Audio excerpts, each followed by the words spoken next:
মৰমৰ ছাত্ৰ-ছাত্ৰীসকল, আজিৰ এই ভিডিঅ'টোত আলোচনা কৰিম ডিৰেক্টৰ অফ সেকেন্ডাৰী এডুকেশ্যনৰ ফালৰ পৰা এখন অৰ্ডাৰ জাৰি কৰিছে। এই অৰ্ডাৰখন মতে কোনজন ল'ৰা-ছোৱালীয়ে একেবাৰে এটা টকা নিদিয়াকৈ হাই সেকেন্ডাৰীত বা হাই স্কুলত এডমিশ্যন ল'ব পাৰিব সেই বিষয়ে আলোচনা কৰিম আৰু কি ক্ৰাইটেৰিয়া থাকিলে তেওঁলোকে একেবাৰে বিনামূলীয়া এডমিশ্যন পাব, এটা টকা নিদিয়াকৈ এডমিশ্যন পাব, সেই কথাখিনি এই ভিডিঅ'টোত আলোচনা কৰিম। তোমালোকে ভিডিঅ'টো শেষলৈকে চাবা আৰু যদি চেনেলটোত নতুনকৈ আহিছা তেতিয়াহ'লে সাবস্ক্ৰাইব কৰি ল'বা এনেকুৱা ধৰণৰ ভিডিঅ' পাবলৈ।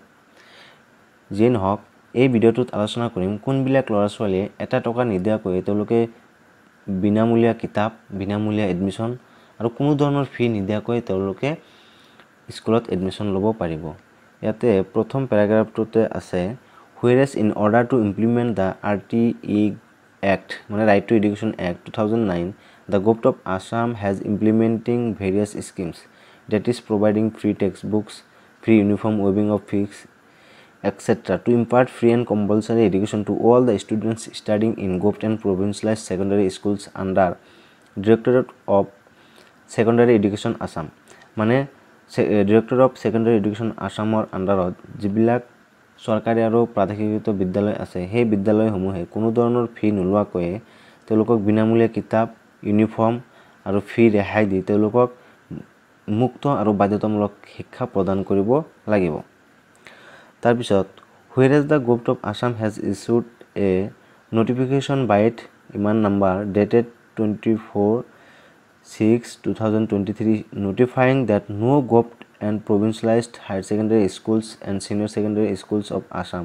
will take fees including admission fee, examination fee, contingency fee, game fee, magazine fee, festival fee মানে কোনো ধৰণৰ fee, I card fee, scout and guide fee মানে কোনো ধৰণৰ ফি নোলোৱাকৈ চৰকাৰী আৰু প্ৰাদেশিক বিদ্যালয়সমূহে তেওঁলোকক এডমিশ্যন দিব লাগিব। আৰু কোনবিলাকৰ কথা কোৱা হৈছে ইয়াতে চোৱা, any other ancillary fee from the BPL students who will take admission into class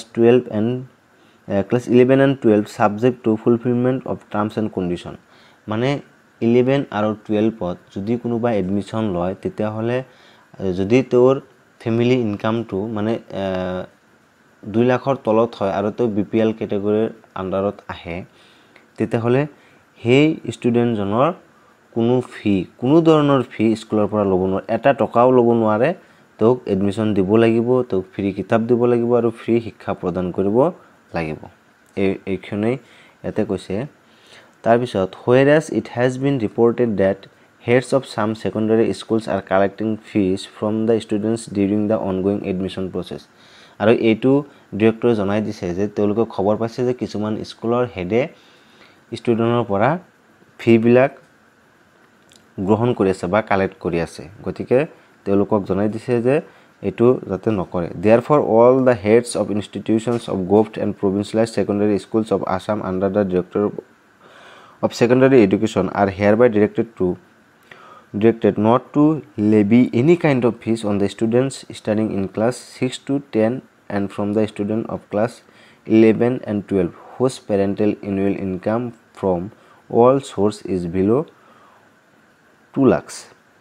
সেইটোৱে কৈছে যে তেনেকুৱা ধৰণৰ ষ্টুডেণ্টৰ পৰা কোনো হেডে কোনো ধৰণৰ ফি ল'ব নোৱাৰে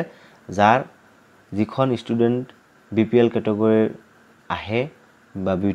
BPL কেটেগৰীৰ আণ্ডাৰত পৰে আৰু যাৰ পৰিয়ালৰ ইনকাম মানে সকলোবিলাক চ'ৰ্চৰ পৰা সকলোবিলাক উৎসৰ পৰা পৰিয়ালৰ ইনকাম 2 লাখৰ তলত তেনেকুৱা ধৰণৰ ষ্টুডেণ্টৰ পৰা কোনো ধৰণৰ ফি এটা টকাও ল'ব নোৱাৰে। গতিকে সেইবিলাক তোমালোকে এনেকুৱা ধৰণৰ স্কুলত যদি কোনো ধৰণৰ ফি খোজে তোমালোকে এটা টকাও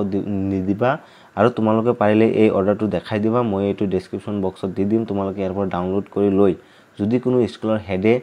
ইয়াৰ ফিখিনি বিচাৰে তেতিয়াহ'লে তোমালোকে এই অৰ্ডাৰখন দেখাই দিবা যে মই আৰু তোমালোকৰ যদি BPL থাকে ঘৰত আৰু তোমালোকৰ পৰিয়ালৰ ইনকাম যদি 2 লাখৰ তলত তেতিয়াহ'লে তোমালোকে এই অৰ্ডাৰটো দেখাই দিবা যে এই অৰ্ডাৰটো মতে আমাৰ কোনো ধৰণৰ ফি দিব নালাগে, গতিকে আমাক ফ্ৰী এডমিশ্যন দিব লাগিব। গতিকে তোমালোকে এই অৰ্ডাৰখন টেলিগ্ৰাম চেনেলৰ পৰা তাত ডাউনলোড কৰি ল'বা আৰু তোমালোকে এটা টকা নিদিয়াকৈ তোমালোকে